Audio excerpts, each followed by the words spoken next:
Hey everyone, welcome to this episode of the Crypto Leviathan podcast. We have another special guest today. He's a serial entrepreneur, avid NFT connoisseur, and I would say just an overall amazing person to know if you're wanting to get into business. Please welcome Marshall Buchner. Welcome to the show. Thank you. Thank you, guys. Glad to be here. It's something I've talked to with Dalibor about for a little bit. Now I'm getting to know Andrew, so it'll be awesome to be on here and discuss crypto and NFT and everything like that. Absolutely. Do you want to tell us and start off how you got into crypto, why you got into crypto, and how many exposures it took in crypto before you actually said, I'm jumping in? Okay. Yeah. So that's like a 3 or 4 part question. I'll kind of break it down.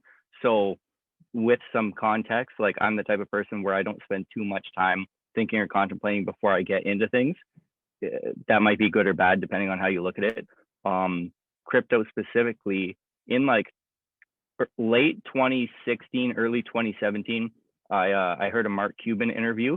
I was watching it probably on YouTube or something, and he was talking about Bitcoin and like this new emerging crypto called Ethereum. I had never bought any Bitcoin back in high school or anything like that. I just knew about it. So I guess how you want to look at that, like I didn't really have any knowledge on crypto, but after I watched his Mark Cuban interview, he's like, oh, there's this new crypto coming out called Ethereum. Like it's going to have a use case. It's probably something to look into. It's like that day when I got finished with work, I downloaded Coinbase and then went in there. I bought some Bitcoin, Ethereum, and Litecoin. So that was like the first time I really owned any crypto. I didn't really understand anything yet. I hadn't done too much research, right? This was just like my first exposure. Got Coinbase, figured out like, okay, send the money in from the bank, buy it, and then held it for 3-4 years and kind of put it to the side. I had never really even paid too much attention more after that. I just knew it was some sort of an investment that could sit there, had other interests, like got into my real estate stuff and a few other things. And then like 2020-ish, late 2019, early 2020 is when I started like really diving deeper into crypto and educating myself on really what it is. It's more than just like a coin that exists digitally, right? There's so many use cases with blockchain, and NFTs weren't really prevalent yet, but I understood what an NFT was just because of the like I was doing deep research, right? Like more than anybody probably would at their first glance of crypto. So I kind of heard about it, still didn't even have any idea what an NFT was till like the year later in 2021. But that's really kind of what got me into it. So Mark Cuban, I guess, is the short answer that comes from that. Yeah, that's great. Mark Cuban, I've learned a lot of stuff from Mark Cuban as well. He's always on top of these things. So did you also do crypto mining, or did you just go into NFTs? Like what directions did you take in crypto first? Right. So at the beginning, I was just purchasing coins. Then one of my buddies who lives in London was setting up Ethereum and Bitcoin miners, and he owns a company that has a warehouse there. So that was really interesting. I messaged him and said, yeah, I want to get into this. So I had, some money from a house that I had sold just kind of sitting in the bank. I hadn't made an investment with it yet. So went ahead and started purchasing Ethereum miners with him and got into that. Obviously, we saw that the returns were doing really well. I think we were doing about 80% ROI, like cash on cash projected at the current Ethereum prices at that time. So it seemed like this is great. Like this is a cash flowing asset. This was before the chip shortage came. So we were able to purchase, and we were actually building the Ethereum miners from scratch. So that was how I got into mining.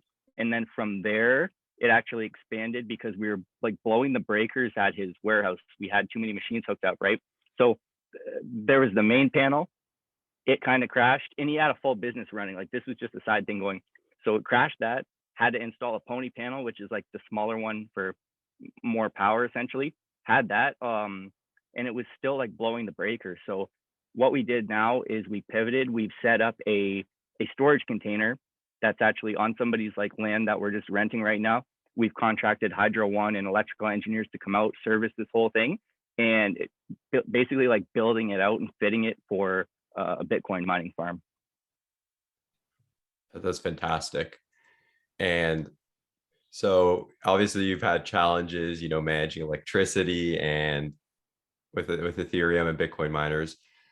So what would you say was the biggest challenges you found with getting into crypto mining? Because like a lot of people want to do it, and then when they realize all the things that are going on, they're like, oh, it's not for me. Yeah, exactly. A lot of people ask me questions still because I'm pretty like public. I post about stuff and all that. So people ask, they're kind of scared of it. They know there are like hard startup costs, and most people can't really do this in their house unless it's maybe one or two machines, then it's possible.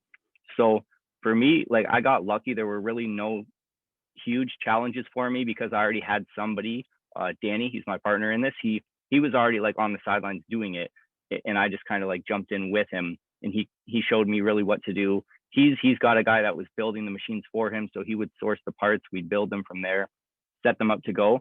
So honestly, like there were no big challenges that stopped us. I guess like the power consumption was a challenge in that fact, and all we had to do was come up with a new strategy where we could have the proper power source, where it was like an industrial power coming instead of just like the outlet that you would plug it into in your house.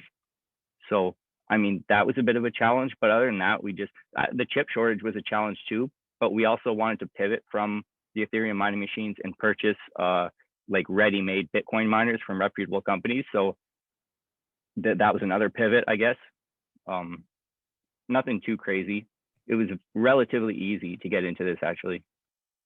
Yeah. So I guess to sum it up, you kind of went through the same path we did. So me and Andrew, when we started crypto mining, we partnered with a guy who's been doing it for years. So for us, it's also very easy to get into. But Yeah. as anyone who's starting off, you're going to do this by yourself. I think it's better off that you find someone who's been doing this for years, because there's so many technical things that can go wrong Yeah. that you have no idea how to fix as a newbie. Yeah, that's a good point. There's so many technical things. Even yeah, I'm very lucky because like he's got everything on site with him in London. Sometimes the machines would go down, they just use too much power and crash in the night. So he'd come in the morning, everything's out. We weren't mining for like 12 hours, and he'd just reboot the system, figure out what needs to be done. So if somebody doesn't know, I would also suggest partnering with them. We actually had a plan to bring on partners just like you would in a real estate JV agreement.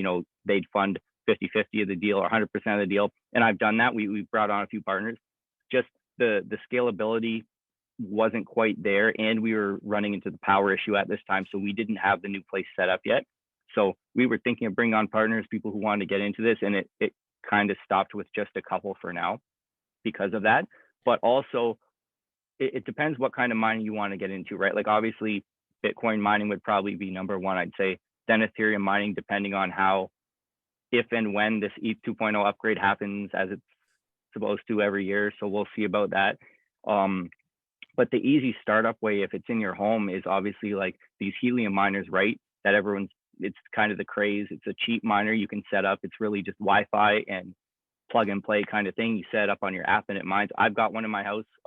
It's making a couple $100 a month. So if you really want to get started but don't know how, or you have a lower end budget, because these things, they retail, I think like $400 or $500 US, but because there's no supply, then they second place market wherever you are, Kijiji or eBay, maybe 1,500 to $2,000, but the ROI is still there. It still makes sense to buy them at that price, I think.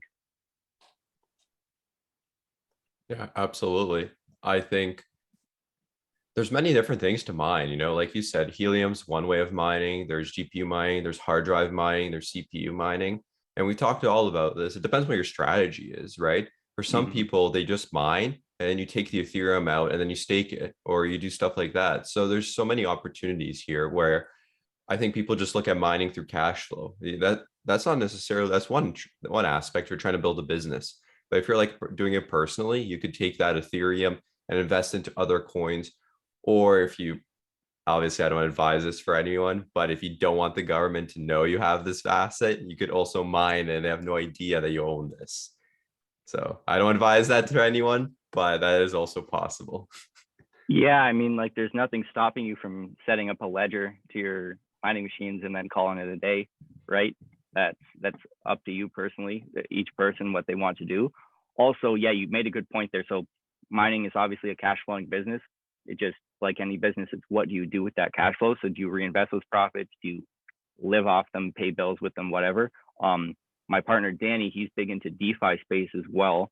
So I don't know how much I want to touch on that right now. Like maybe that's a separate conversation. But what he does is he mines his Ethereum, then he stakes it or puts it into a platform, which could be Aave, or there's other platforms, but Aave is a very big DeFi platform. I think billions of dollars locked up in crypto. So he puts his Ethereum in there. You can borrow it back to use it for other things. You can just leave it in there. Other people will borrow it and pay you an interest rate. So you're kind of acting like a bank, a crypto bank at that point, which you're just multiplying and compounding your gains even further. And you don't have to sell. You don't have to sell your Ethereum, right? So that's probably like one of the best ways to do it right now is you take your money from mining, put it into here, and then you just loan it out and it generates more. If you don't need the money right away, of course. If you need the money to sell, you sell that portion, just keep the profits and just do this. I think that's a brilliant way to make some additional cash flow.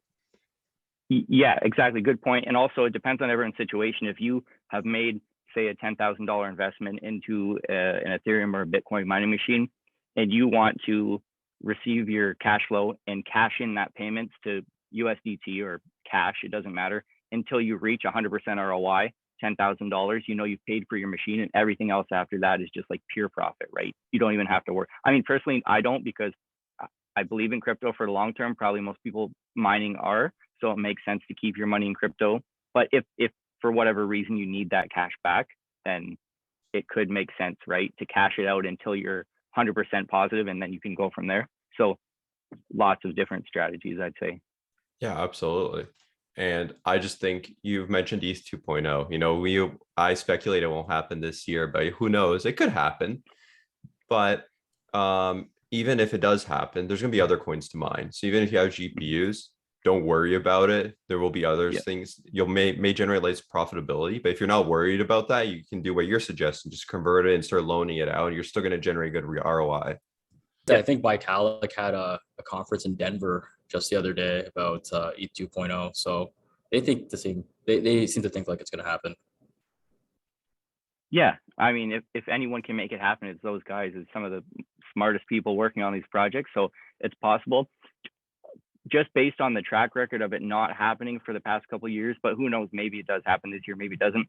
Either way, just like Dalibor just said, right? You can mine other coins. For anyone that doesn't know, you can go to a site, and it's called whattomine.com. I think that's what it's called. I go on there sometimes, and then it shows the most profitable coins, which would probably be your Bitcoin, Ethereum. And then if you're going off like the Ethereum-based blockchain specifically, then Ravencoin, Ergo, there's different ones on the list that are close to as profitable as Ethereum. So it's not like you're going to lose and go completely to zero if ETH is not there to mine.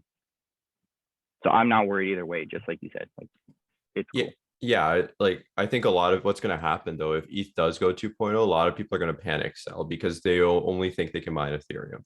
But that's like a short-term way of looking at it, because if you go back to, I think, 2014, when Bitcoin was no longer mineable, you could only mine it through ASICs. Yeah, for a period of time, your GPUs were making anything, but then Ethereum came around and then solved that issue. So even if these coins are very profitable, something will come around. That's just the nature of crypto space. You know, it's always evolving. It rapidly changes. It's like the internet in the 1990s. You don't know what's going to happen tomorrow. And you know what? Maybe take that opportunity. If nothing's mineable, it's super profitable for a while. Take that opportunity to take all your cards apart, clean them up, service them. Spend a few weeks doing that. Yeah, like nothing wrong with shutting it down for a while. If you're going to be losing money on electricity consumption versus the actual profit you're making, like why run them? It doesn't really make sense. And you can also resell these cards, right? There's people looking to purchase used cards, especially right now when they can't get them. But anytime, even if you're taking it at a bit of a loss, you're probably offsetting your cost because you've already mined some crypto in general. So like you're waiting for it to appreciate in value at the same time. So you're never going to be at a complete, like I always look at things as like a risk reward loss and like tolerance, right? So if your risk is going to be higher than your loss, I didn't word that right. If your reward is going to be higher than your loss, depending on how things are working out, like I'll take the risk, right? 9 times out of 10, if I can figure out a way, if you have 2-3 exit strategies versus just one way of doing things, I'm more comfortable.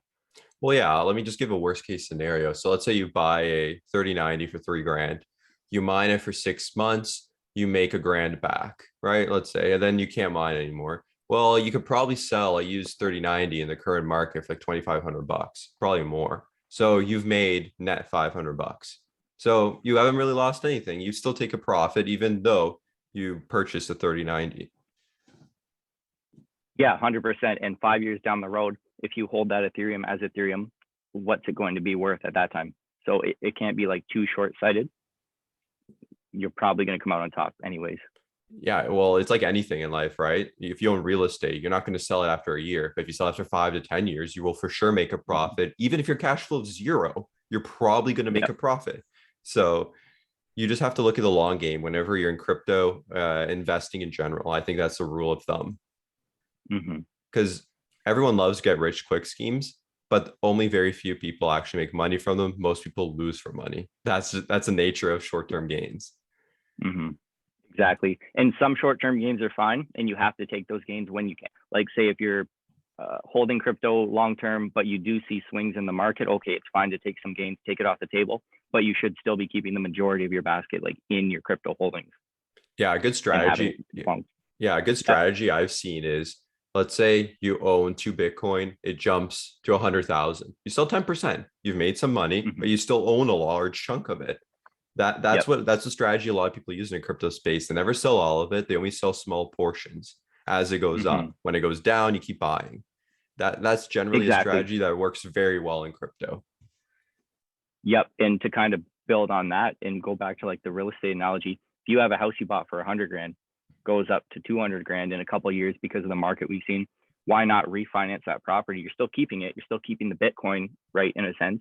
And now you're refinancing, pulling some cash out, and now going into a new investment, which you could do exactly with your Bitcoin or whatever. Exactly. And that's how business works in a very simple sense. And anything in life, approach it with a business mindset, not a I'm going to get rich mindset, because it's very it's a different way of thinking. And like, for example, in university, I wasn't totally attuned to this, but it took me some time to actually figure out, okay, this is how the system works, and it is a process. It's a process. It's funny. Yeah. When we get out of that system, the school system, we start to learn into a new system of business and entrepreneurship and whatever. And I've had people ask me, like, kind of building on the fact, like the Bitcoin, keeping it there, selling a little bit, taking your profits. So some people have said to me, like, what if you invest into Bitcoin? We'll just call it Bitcoin, for example. Like, if you invest in Bitcoin and it drops to zero, well, like, two things.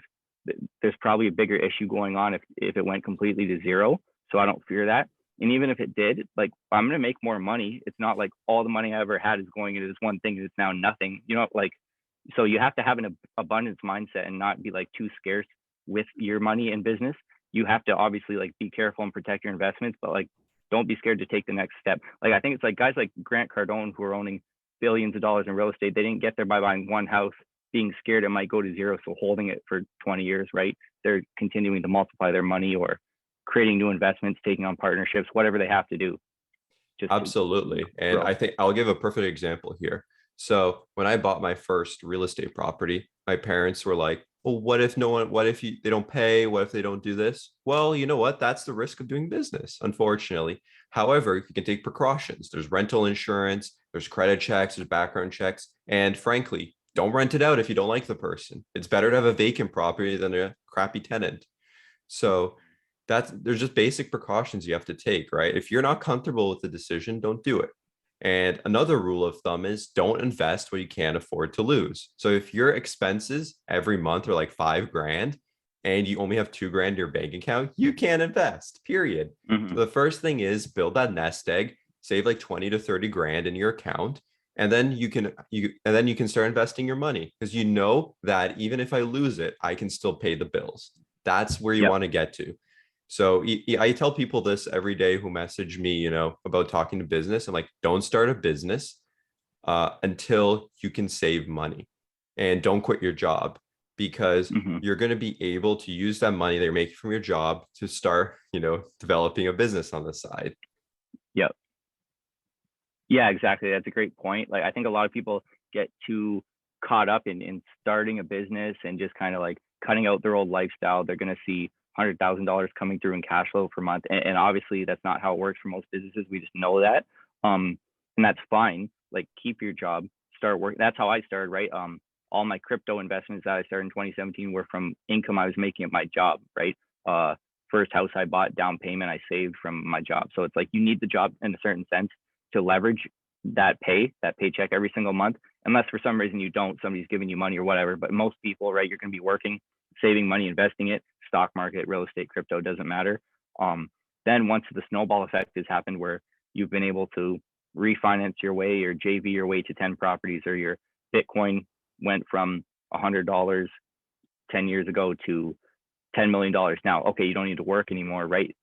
Things change, factors change, and you just kind of have to pay attention. And you're like, all three of us right here, our situation, none of us are the same, right? We all bought into crypto at a different time. We bought our houses at a different time. Like, you can't do exactly what I'm doing. I can't do what Andrew's doing, right? It doesn't work like that.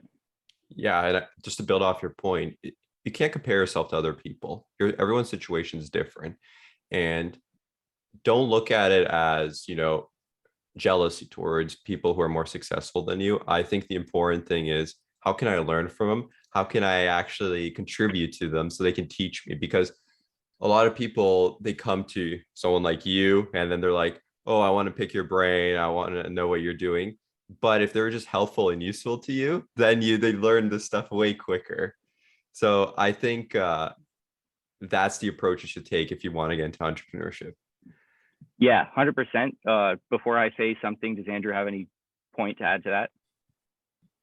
No. I was going to ask an unrelated question, but I can wait till after. I was going to ask something about helium. We'll get back to that. Okay, save the question for like 5 seconds. Yeah, like what Dalibor had just mentioned. So for me personally, when I didn't get into owning any businesses, by the way, like I didn't start with all this stuff. I started off with Amazon FBA and trying to build like e-commerce stores with Shopify and Amazon, and they did okay. Like they were making money. It just wasn't my thing. And I wasn't like making tons of money either. I was just like, making enough to pay for the products when it was FBA, sourcing deals, and then just making some profits. Like I had experience in businesses that didn't work out. It's not like I started day one, everything was good.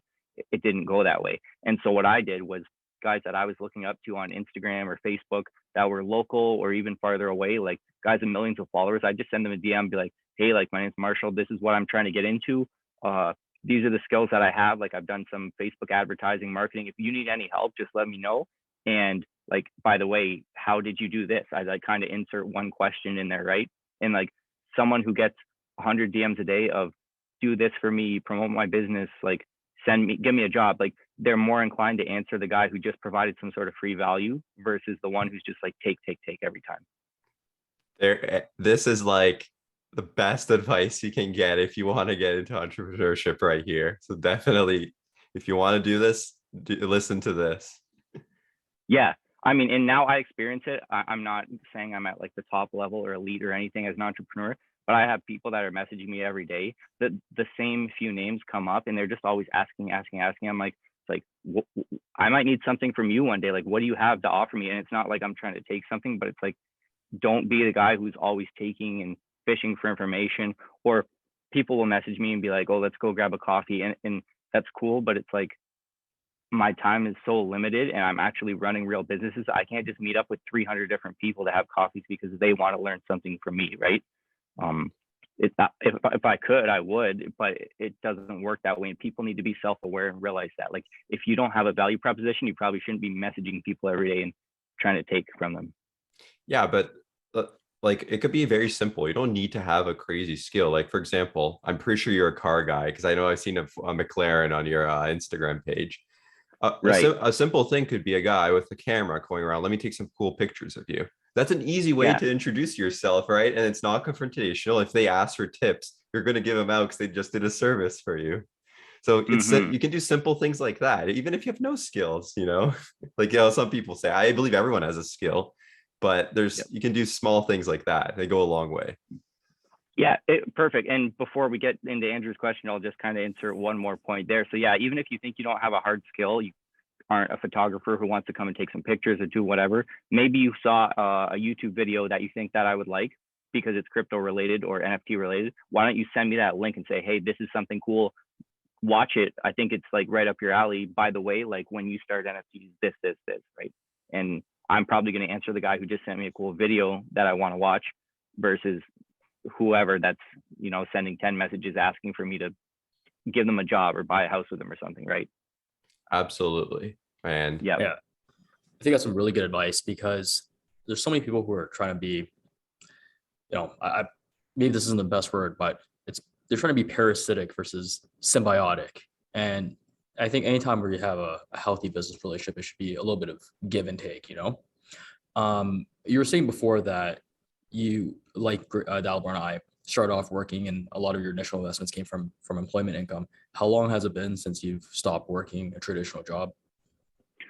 So I started working, I'll give like a bit of a context to that. I started working doing like a pre-apprenticeship program through CNC computer programming machining. And like we live in Windsor, it's a very automotive related city. So this is a job where it's a company that might have contracts through like Ford and Chrysler where you're, designing or creating things on the screen that the machines would make in automotive related. So I started doing that at 19. Then I got like, that was like the apprenticeship style program. Then I got a full-time job. So I worked that from 20 to like 23, bought the first property, which was like the student rental I kind of mentioned you guys before, got into that, started running my businesses, which was the real estate business first and foremost, really, that made me enough money to actually realize like, okay, maybe I don't need to work anymore.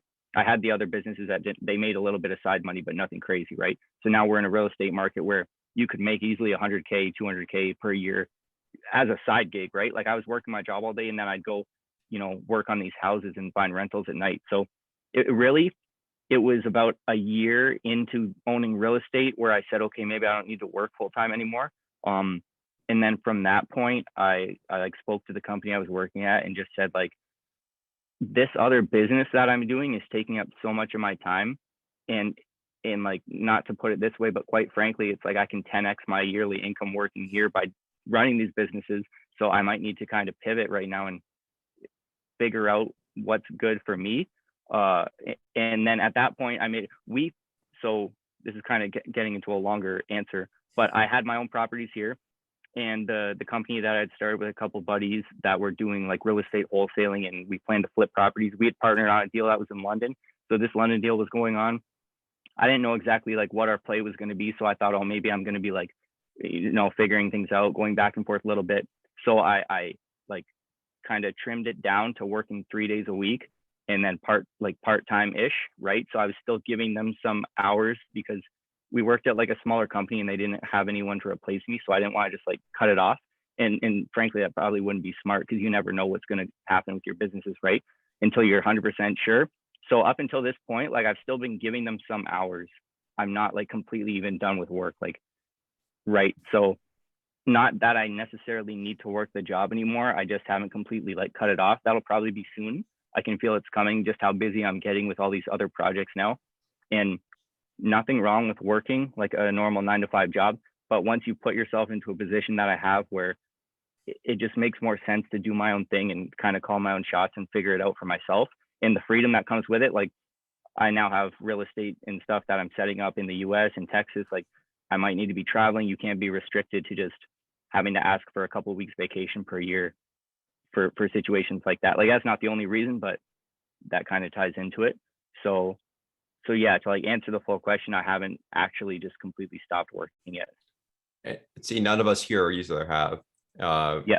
Andrew, works full time. I work full time as well. However, we have other sources of income that over time will probably replace our job income. And I always say it's about the journey. It's not going to happen overnight. Like you said, you're still working, you're just working reduced hours. So which is great, right? Since now you're focusing more on business. This is like your side hustle now, your main job. It's great. It takes that mind shift, right? And it doesn't really take that much. Like we personally, we live in a city where it's cheaper to live than maybe most other places. Like I know we've got a lot of buddies probably in Toronto or other places like London where living expenses are more expensive. But in Windsor, once you get one rental property going, say you're making $300 or $400 cash flow a month, or a Bitcoin miner for that matter, we'll just call it the same. Then you start to think, hey, like I don't have to ever pay a phone bill again, or that covers my car payment or my gas or my insurance, right? And when you set it up that way, maybe it takes 3 or 4 rentals that are cash flowing at this rate, and now I've paid my apartment rent or my mortgage that I live in, my house, right? So it's not like everyone seems to think, oh, I need 10K per month to just stop working. Well, if your expenses are 2,500 or 3K, like why do you need 10K? And once you get out of that job, you just freed up 8, 9, 10 hours in your day. Like sometimes I was working like 10-hour days, right? There was overtime in automotive. So now I've just freed up a minimum of 8 hours of my day to go and put that effort into my business that before I was like, running to the bathroom or on my lunch breaks, like running through answering messages, taking phone calls. It's just the stress level is too high. And also like your output can't be there. You can't go work for 8 hours, come home and give the exact same effort for another 8 hours. It's just not, maybe like 1% of people can, but the average majority, like you can't do that for an extended period of time, right? Well, absolutely. Well, if you're working crazy hours all the time, the risk of burnout is like really high, and you can't. No human can do that. Like you said, very few people can. Yeah, that's how I see things, right? And that works for me. Everyone watching this or you guys, it's probably not the exact same thing, but yeah. Like for example, I am a workaholic. I'll admit I always work 60 to 80 hours, but I've been doing that for years, and to me it's just normal. But not everyone, that's not what everyone wants to do, for life. And you have to pick what you want to do, because I know some entrepreneurs, they work like 20 hours a week, some work 10 hours, right? Because there's some that have really successful podcasts and they do 2 episodes a week. That's not much work. Let's be clear, but they're banking a lot from it. But they didn't start 100%. doing that. They've been doing it for a decade. And this one guy in particular, I know, he was doing a podcast since 2014. And he said for the first 6 years, he made $0 on it. But then it blew up, and now he says he's making around 1,500 a month on it. All his costs are covered. He lives in an even lower cost of area than we do. Just so you know, because 1,500 sounds low for most places. And just to backtrack on your point where you're talking about, think about it. $500 of cash flow may not seem a lot, but think about it, that's your car payment. And then the next property, you get another $500. Hey, that's all my groceries now paid for. And another one, now it's like, oh, half my mortgage is now paid off. So it just slowly accumulates. It's like a snowball effect. And then that extra 1,500 you can reinvest to get more stuff. So that's 100%. That's the beauty of capitalism. A lot of people attack the system, but it's perfectly designed for people who want to invest and take risks. It's brilliantly set up if you're comfortable with that.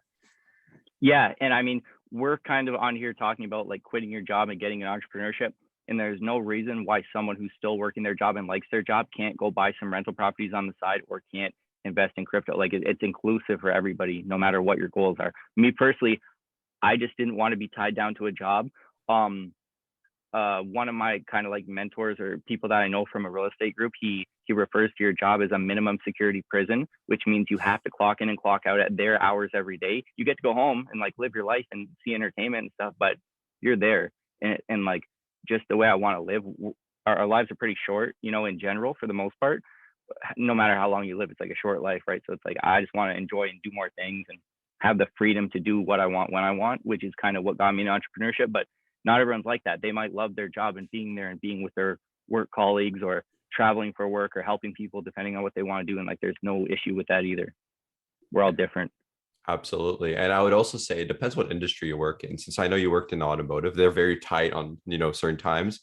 Me and Andrew work in tech. So for us, it's very blurred. We have very flexible schedules, so we can move stuff around if we need stuff done. So for us, it's like quitting our jobs is way lower on the priority because we can move everything around, So for example, like 2 days during the week, I could potentially do nothing at work and then catch up on the weekend. So if I have big tasks I need to do for one of my side businesses or real estate, I can easily do that there. So when you have a job like that, it's even tougher to quit. And why would you quit the job like that until you're for sure certain, Exactly. Yeah. So, I mean, everyone's situation, exactly like I mentioned, like you guys are doing something that's a world that I don't know. Like in our world, lunch is from 12 to 12:30. And if you're not back working at 12:31, it's like, that's not acceptable. Right. And that's not acceptable in the eyes of the company for a different reason. And that's not acceptable to me in my beliefs, because like I have more important things that I need to get done at this time. Like, so it's just, everyone's in a completely different situation. But back to what I was asking earlier, was about the Helium Miner. I know Dalibor, you've been talking about helium for several months now, and we never really took the plunge. Is it still profitable? It's still worth it? Yeah, it's so profitable. So like I looked into helium like probably a year and a half ago when I didn't even know about these. Like I kind of heard about these miners, but had no knowledge on the subject whatsoever. I saw helium. I don't even know what the price might have been at, say $5-10. I think it's like $15 now. I don't know, to be honest. It's 21. Oh, is it that much? Okay, great. Wow. Even better. So exactly. So this thing's probably doubled. It's done like a 200% increase since whatever that time was. So I knew about these Helium miners. I had gone on their website before I even got into Bitcoin and Ethereum mining. Went on the website, they were completely sold out. So I just forgot about it, got into the other crypto mining aspects. A few months back, I had gone on eBay and I saw some people are selling them like at quite a bit of a markup, like 2 times, 3 times the actual purchase price when they're like the MSRP price, right? I thought, oh, like, what the heck, like just try it. Ordered it to my house. It was like $1,700 Canadian, all in, shipped, everything. Set it up. The first week, it did like $60, 60, $70, something like that. I think Canadian prices, that's just what my wallet's set at. In returns, it keeps it. I don't know how familiar you are with it, but like you have an app on your phone that just like tracks everything.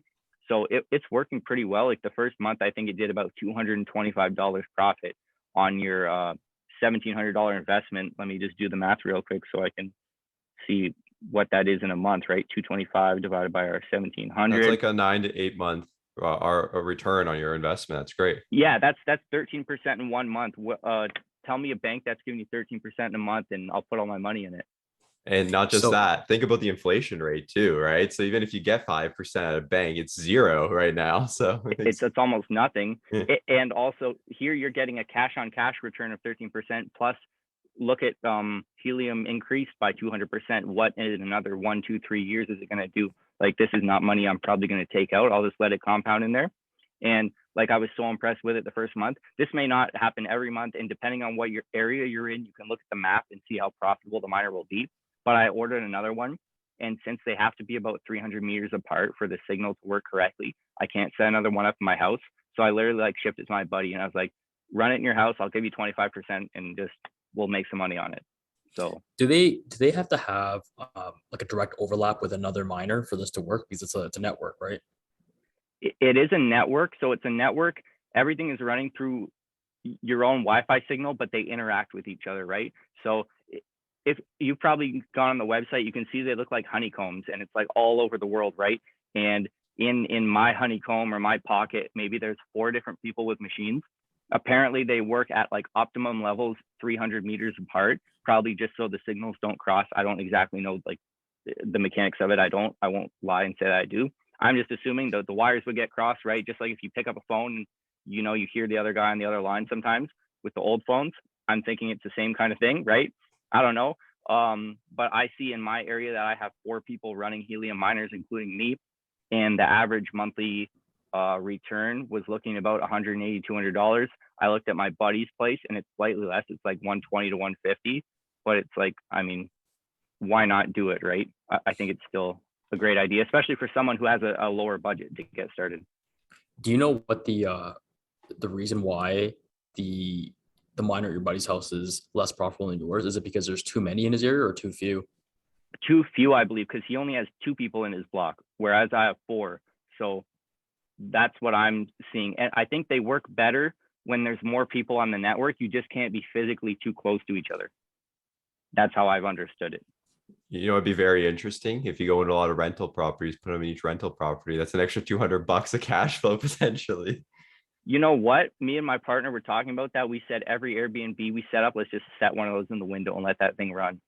Yeah. Exact idea that I had. Because why not? It's a free property, like it's a free space to put it in. Well, think about this, right? You have $400 or $500 cash flow. You just add an extra $100 to $200 cash flow. Why not do that for an 8 to 9 month ROI?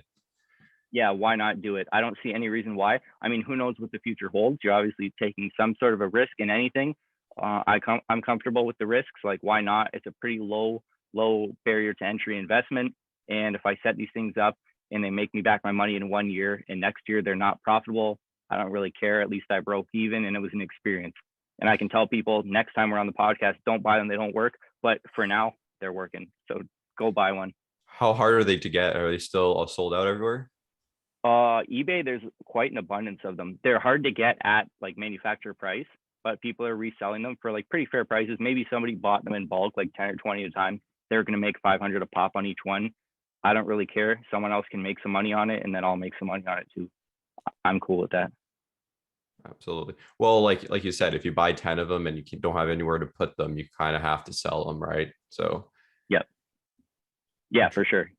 We're gonna have to buy one, Andrew. I think that's for sure. We're gonna have to play around with one. This sounds amazing.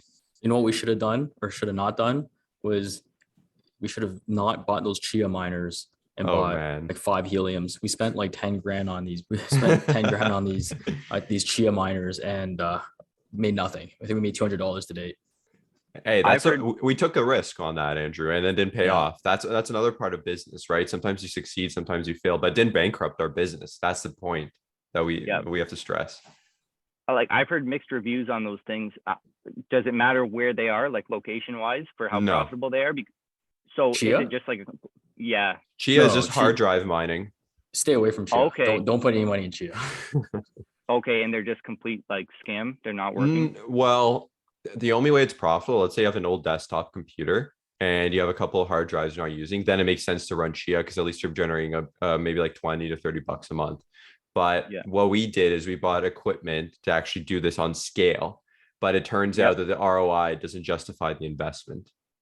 And Really? at the time it did, but the price dropped so much that it doesn't. However, we're taking the approach is we'll still mine it because the cost to run it every month is so low. So it Okay. still makes sense to run. When we'll get the money back, who the hell knows? And there was some Yeah. information that wasn't released to the public initially. The developers were pre-mining like 90% of the coins. So that's one of the big reasons why it's not profitable. So that's a big reason. Yeah, I mean, like the shadiness that can go on in crypto is something that I don't like. The NFT space and crypto in general. We'll probably touch on that because we haven't really spoken about NFTs yet at all. It's bad because it's public, right? Everything on the blockchain is public knowledge, but it can be hidden from people in a way that you see what address is doing what. You might not know who that address is tied to or why this amount of money is going from this wallet to this wallet. Like there's things that can be like shady and hidden, which is what it sounds like here. Like they pre-mined everything. Or when these people do like these ICOs, these initial coin offerings, their wallet could buy up 90% of them to begin with, let some like the hype builds around it, let everyone invest $1 million in, and then they pull it out right away, which that's how you kill your business. It's not a business. It's just like a complete scam. You just robbed people money. Pump and but dump. yeah, a pump and dump, and it exists. People just have to be smart about what they're investing into. Like it's not people's fault, but you have to do research and kind of understand what you're getting into. Not that you guys didn't, just like a general statement I'm making with anything. Yeah, well, for us, we invested based at the time what we knew. Yep. Obviously, if new information comes out, change. Like we pivoted, for example, we don't invest any money, zero in there.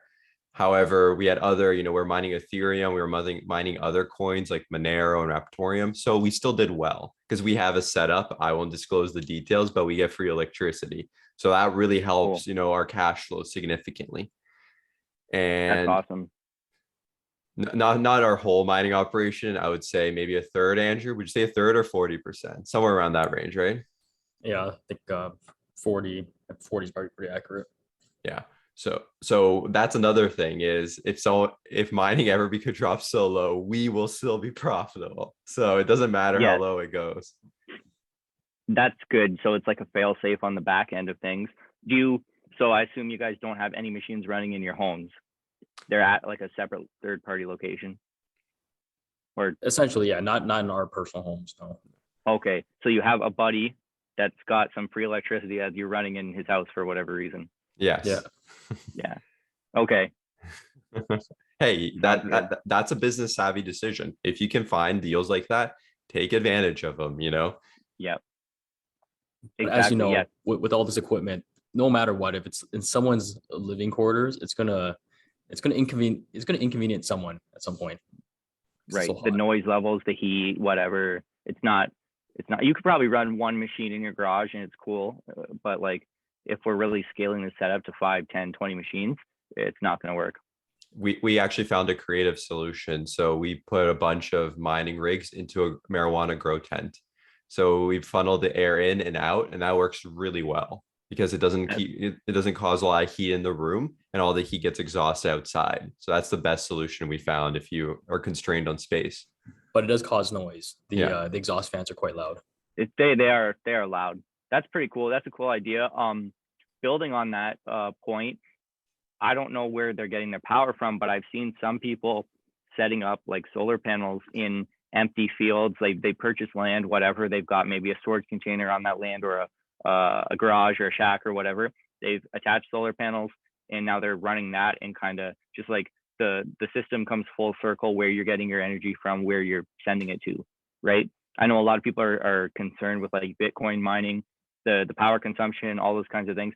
We are doing it on such a small scale that yes, it consumes power, but I mean, there's people in other countries. Like one of the biggest Bitcoin mining operations in the world, I believe, is somewhere in Switzerland, and like they own like 90% of the mined Bitcoin or something, just insane amounts, and it's like underground in like a bunker. So like that's where maybe you're kind of getting the problems from, but there's also other things going on in the world that are not great for the environment, that like we've just accepted it. It's not going to end. I mean, whether that's right or wrong, it's not what we're really discussing. It's just, it is, it's matter of fact.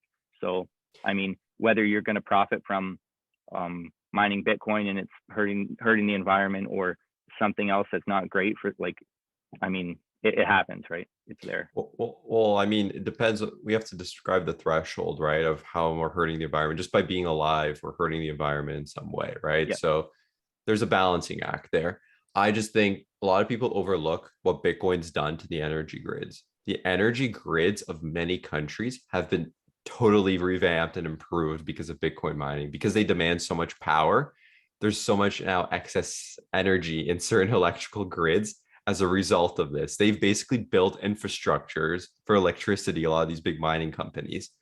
So why do you think Texas is encouraging all these mining companies to go there? Because they've had issues with their electricity grid, as clearly demonstrated. I think it was last year when the freeze happened. So now, yeah, the freeze, yeah. So now all these mining companies are going to go and fix their infrastructure. Why not take advantage of that? It's going to improve everyone's lives, the state's lives, and miners are able to generate a profit.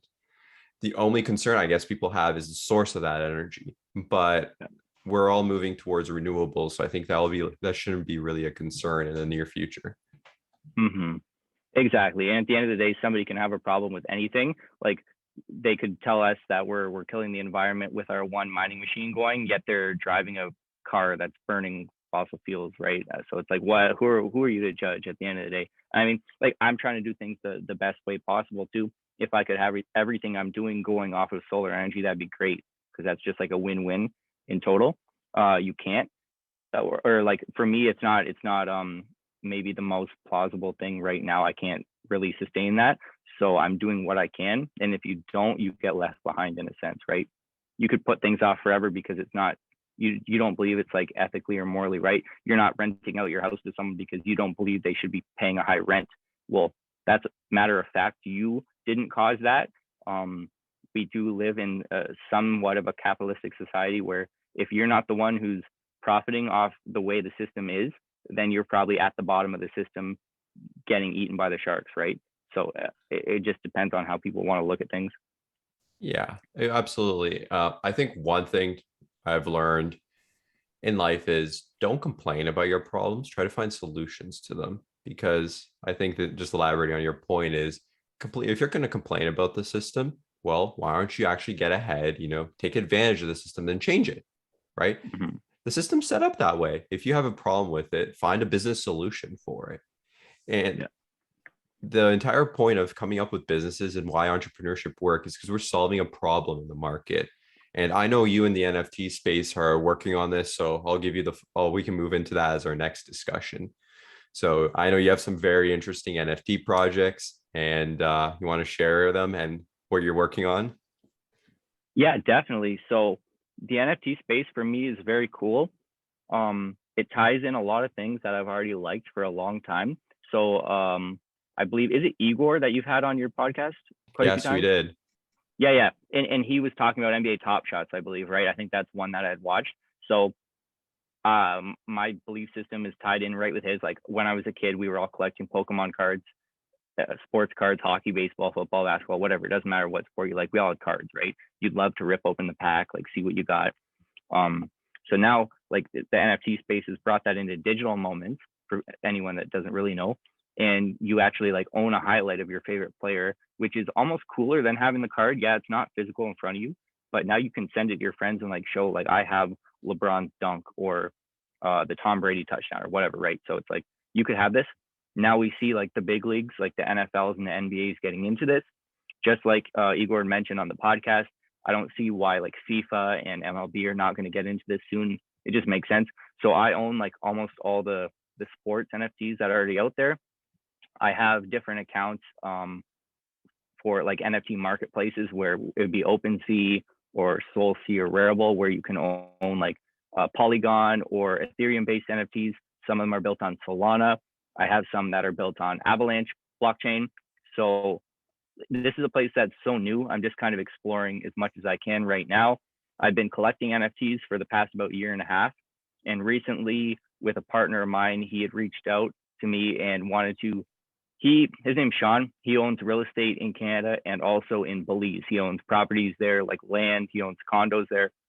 So really, he had the idea that I had already had in my mind. I just hadn't spoken about with anybody, to fractionalize real estate ownership, because me and him were both in the real estate investment space, which you guys can probably understand where we're coming from with this. So the whole idea really was for anybody who maybe hadn't been able to get into real estate ownership or investing because of whatever reason, maybe lack of capital, lack of knowledge, or even people who are already in it. But this was kind of, it's a low investment. So the NFT, I'll break it down from that way. So we had an NFT project where there's 555 specific NFT tokens in the collection. It's called Millennial Wealth Club. And we sold these things at 0.5 ETH, so half an ETH, which was about $1,500 on the mint day. It's obviously fluctuated since then. I don't know exactly what it's at right now. But what this NFT does is it gets you a stake in the Millennial Wealth Club properties, in a sense. So everybody who owns one of these NFTs will share in 20% cash flow from the properties that are purchased with the funds from selling the NFTs, right? So we'll sell the collection the first week. So we launched this about 2 weeks ago on the Friday night. The first hour, we did like $70,000 in sales of these NFTs, which was just insane. And like, I was actually sick, so I was sleeping in my bed. And then like, I woke up and I was just like scrolling. Like OpenSea was kind of blowing up, and a ton of these NFTs have been minted. Since then, the first 2 weeks now, we've done close to $200,000 in sales. I think about $196,000, which is crazy. And what this has done is given us enough funds to go purchase a 1 or 2 bedroom condo in Belize. And the reason we need this much funds is because everything is dealt with in USD in Belize. And also it's very hard to get mortgages. So you basically have to buy everything in cash. Or, I mean, you could do what's called a VTB, a vendor take back mortgage, where the person selling the property could hold the mortgage for you and you'd only have to come up with a 20% down payment. But like, for the purpose of this project, it was just better that we go in, own it outright, and then we can reward the community from there. So every single common NFT in this project, you do share in the 20% cash flow, and that's of this first property, and however many we go from here. The point of the rest of the cash flow from the property will be put into a pot that will cover certain expenses, rewards that are given to the community, but the majority of it will be used to purchase more properties down the line. So this is kind of like a compounding thing. It's like a lifelong project, not just a one, here's our property, here it is, and that's it for you guys. It's whoever's in this group. It's a very small group, right? Like sometimes you have real estate groups with thousands of people. This will be capped at 555 people. So it's a very small group that you will get access to people who are already doing deals, like myself or Sean or other entrepreneurs and investors in the group. So it's kind of like a mastermind community that you're belonging to already. You're sharing in cash flow, and certain rare NFTs, they actually have better, well, I shouldn't say better, kind of like rare properties where certain people will get 1% to 5% of equity of the properties, the cash flow. There's giveaways like free stays at the properties for a week, plane tickets to come down there and stay, big prizes that are coming from it, right? Which all of those prizes will be funded through the sales of the NFT. So it's a very like community-based project, where the problem we are seeing with most projects is that it's just like stupid art that people are selling. It's a quick cash grab, and then that's basically it. You don't really get anything from it. So with this project, people are actually belonging to something and they're getting rewarded, if that makes sense. Like, am I explaining it in a way that really it makes a lot of sense. Is understandable? I just saw an ad a couple of days ago on a podcast. Actually, might have been yesterday, for podcaster Tim Dillon is a comedian, and so he was just promoting one of his sponsors. I think it was called, I want to say it's Master Art or something along those lines, and it's very similar. I don't think there's any cash flow though, but they've sold I guess NFC stakes in their project, and they're using that to buy well-known pieces of art, not necessarily NFT art, but actual art. So I think they own at least one Picasso and a few things like that. And so you're only a fractional piece of a Picasso and other well-known real life works of art. So I think that's really interesting. Yeah, that's very cool. And I hope with that project that if the art is ever purchased by this community and then resold, that the holders would also get some of the profits, because that'd be like amazing for them, right? You're owning a piece of art without being the one to physically have to fund the purchase price and own it all by yourself, right? It's community, it's broken down. Yeah, that's awesome. Like, who else can say, oh yeah, I own a piece of a Picasso? Yeah, that's cool. Yeah, and just going back, circling back to the project you're working on, we'll include the links. So obviously after the show, send us the links. Thank you. We're definitely going to promote this because I think this is a fantastic. And I know people message me all the time. How do you get into real estate investing? Here's an easy way to get in. What did you say the buy-in is? 1,500? Yeah, give or take 1,500. And actually, the first day we minted them, we gave people 20% off. So they minted it at the full price, and then we sent them back 20% rewards in cash. Well, Matic crypto, but like basically cash back on the purchase. Perfect. Yeah. So think about it. You can own a piece of property. It's cash flowing investment, right? How does that work? How do you know how to pay people? Sorry, could you repeat the last part of that? How do we know? Yeah, so let's say I buy the one NFT from your project. Where do I receive the payments for the cash flow? Okay, so that's kind of a cool thing too that I can add on to, because a lot of these people have never owned any NFTs or crypto before. So we actually were helping people set up their first crypto wallet. So we're helping people download either Coinbase or ShakePay because they're very easy to use, and you can get Ethereum right away. Then having them set up their MetaMask wallet, showing them how to send a crypto payment. So like we're onboarding people into the crypto space just by this project. We didn't even anticipate that. We just found out like new people were coming in. So now we're helping them get on board with it. So they would set up their MetaMask wallet, which automatically gives you your Ethereum address. Then we would show them how to add a new network, which would be their Polygon network, right? So they can receive Matic, which the only reason we're doing that way is because it saves on gas fees for everybody. It's much cheaper to send them this, and it's going to be the same amount of dollar value no matter what. It's just better for them. It exposes them now to a second crypto. So now they've got a wallet with Ethereum and Matic Polygon inside that wallet. So once somebody mints the NFT for the first time, we record their address, their wallet address in a spreadsheet. And then that's how we know, okay, once a year when the cash flow payments come around, we just go down this line and then fire off the payments to them. Very simple and streamlined. And this also gets around a lot of different things, because usually when you bring partners into real estate deals, I'm sure a lot of people know, but some don't know, you need paperwork, you need lawyers involved, you need joint venture agreements saying what the percentage of the deal is, who's contributing what.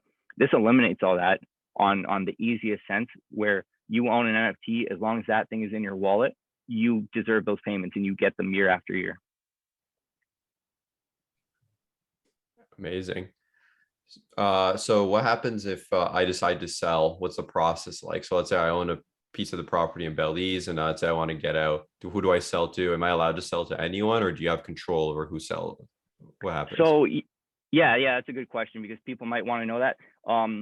I'll give a real world example of how that might happen or why it might occur, and then I'll answer the question. So say you minted the rare 1% equity of the property NFT, because that's going to be a rare, there's like 10 of them, right? So not everyone's going to get that. So you got lucky, you minted the 1% equity. You now own at least 1% in the $200,000 property. So your NFT immediately by default is probably worth $2,000, just based on the fact that, say, $200,000 is raised and you own 1%. So now you minted something for $1,500. You immediately made $500 on your NFT. Maybe it's been a year or two, for whatever reason, you don't like me and Sean anymore. You want to sell the NFT, or if the property value went up. The property value doubled because it's crazy like Windsor. So now it's worth 400 grand. So your NFT is worth 4K, in theory.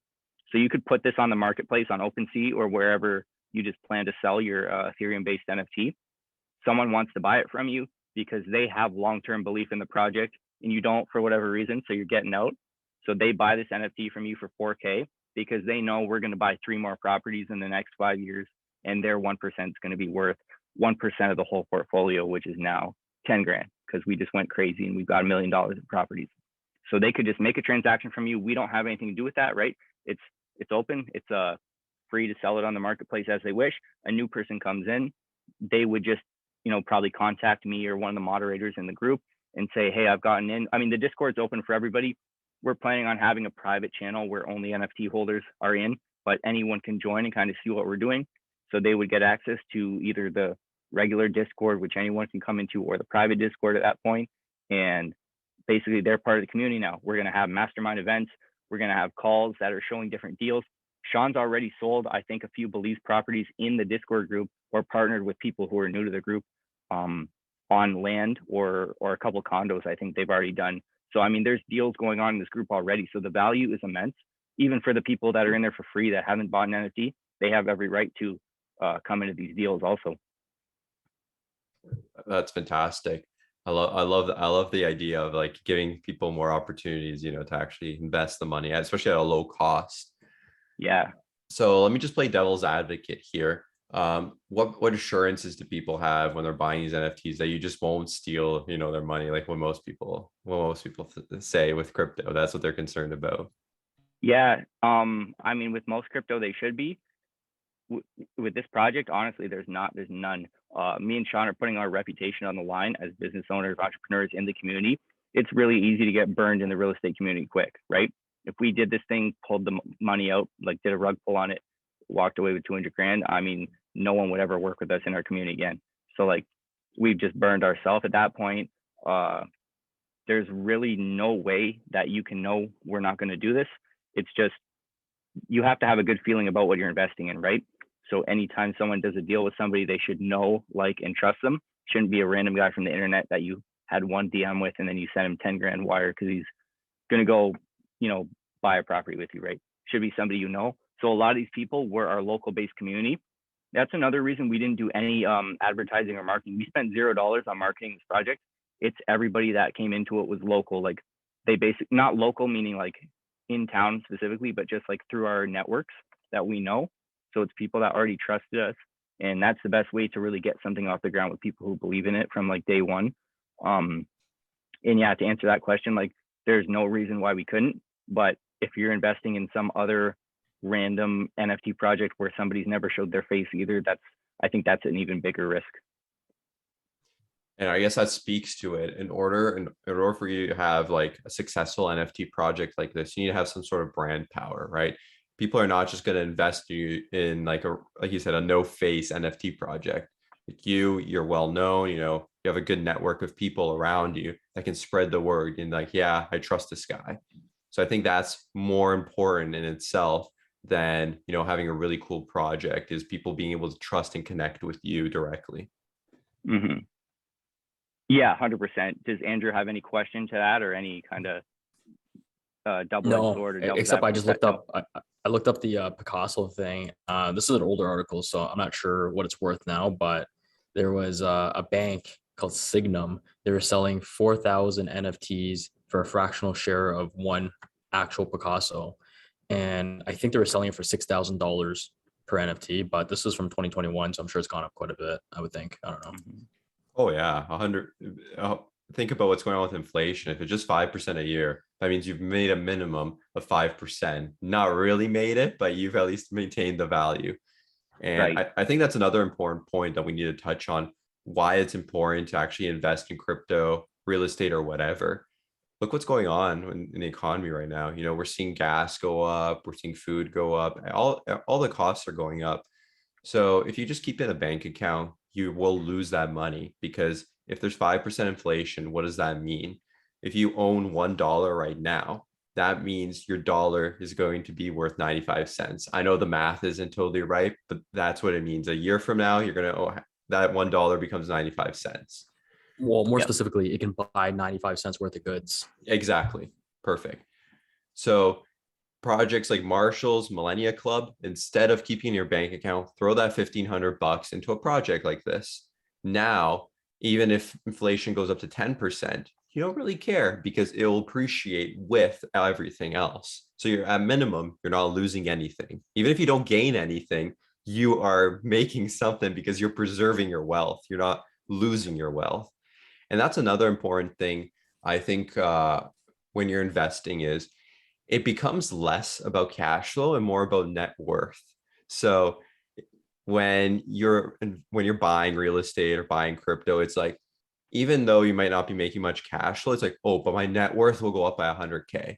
So that is potentially even more important because you can leverage your net worth to get other things. So let's say you own $1 million in crypto. You're able to leverage that, take out a 1% loan and invest in another business. And you can't do that if you don't have any capital to do that with. Yep. And this I think is another opportunity, Marshall, with your business. If people own a huge portfolio like this, they could say, hey, look, I own $1 million of real estate in Belize, 1% of your portfolio. Let me leverage it. Now I can buy my own house with it. I think it's brilliant. Yeah, that's 100% a play that people could make.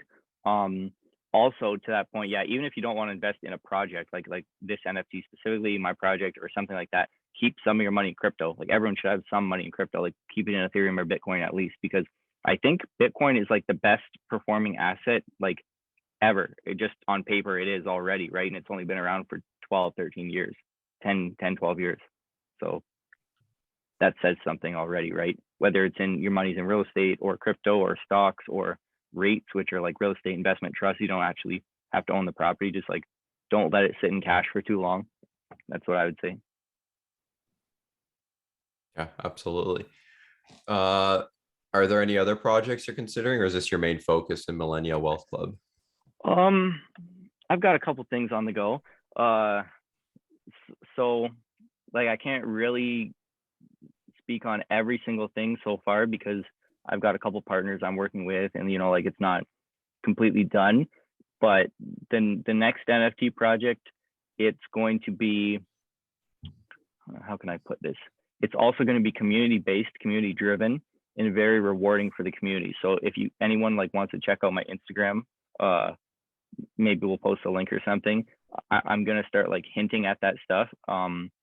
Where if you're a part of this community, like every single month there's going to be rewards for people, and you guys might be going on some cool trips, like really cool stuff.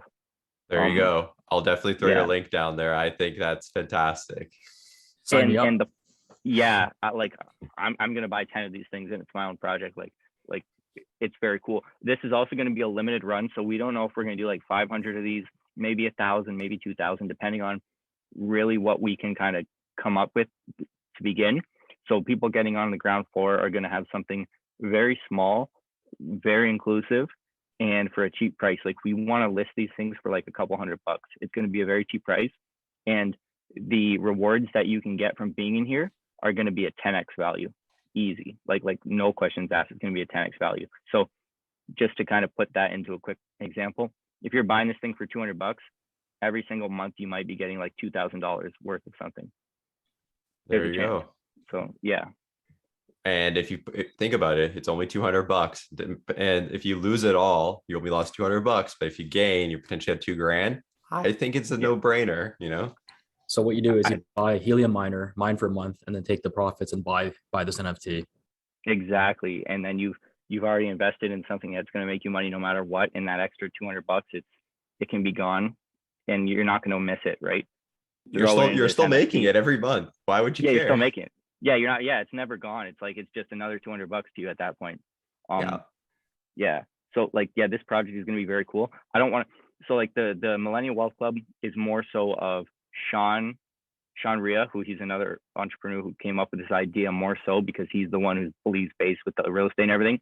This is more so like his visionary type project, and he knew I was huge in NFTs. I could really like be an asset to him, so we partnered on it. And now this next project is something that another couple entrepreneurs reached out to me, and we came up with this idea. So this is something that I might have like more drive and focus on just personally for like the time being. Also because the Millennial Wealth Club, like Sean's going to be down there. He's planning on a trip to Belize in May, which is when the property will be purchased, the first property. So for right now, it's kind of just like we're in a waiting period. There's not so much that can be done.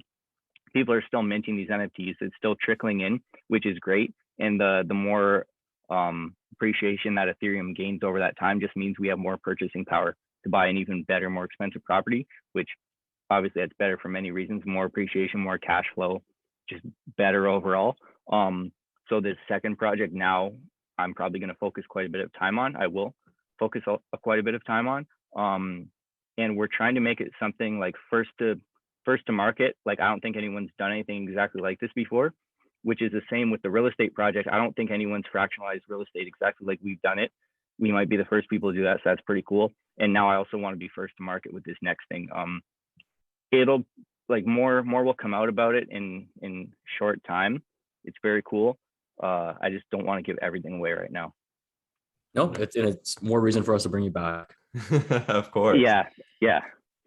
We love all your projects, and and I would definitely love to give it a platform, because I think this definitely fits in our agenda where we want to like democratize investing, right? Make it as cheap as possible. Because I think the number one complaint that you hear from everyone is it's too expensive to invest. And there is some truth to it, right? In order to get like a cash flowing property in real estate, you need to put like 20% down. And let's be totally honest, putting out over 100K down on a property, no one's got money for that. It's going to take you years, and then the property's going to appreciate more by the time you save that money. So you're going to have to put even more down. So I think this is a great way for people to get their foot in the door. And that's amazing. Thank you. Yeah, it's going to be very cool. Like, when you guys actually see what we come up with, like, I want to hear your honest opinions on it, because the two partners that I'm working with this now, they already own marketing agencies, and they're like growth consultants for pretty decent sized companies. So they've worked with guys like, I'm not trying to like name drop for them, but like they work with guys in like MLB and like sports industry, like pretty big already, other companies that are in like dental space, stuff like that. So like the reach that they have is pretty cool, and we're trying to figure out how we can incorporate that into this new project, because it's not like related specifically, but it can be. When you guys understand, you'll see. All right. Looking forward to that. Well, thank you so much, Marshall, for joining our podcast. I think it was an amazing show. You're welcome back anytime. Keep us updated on how these projects are going. We'll definitely keep tabs on it. For sure. Thanks, guys. Yeah, it's been real cool talking with you guys. Andrew, I don't think I have you on social media yet, if you have an Instagram or anything. So definitely, like, Dalibor can send you the link or whatever, and we'll link up on there, which is cool. And yeah, if you guys need any help with any projects you're working on, doesn't have to be crypto related, anything, or you need like ideas, then just like message all the time. I'm sure we'll stay in touch. Absolutely.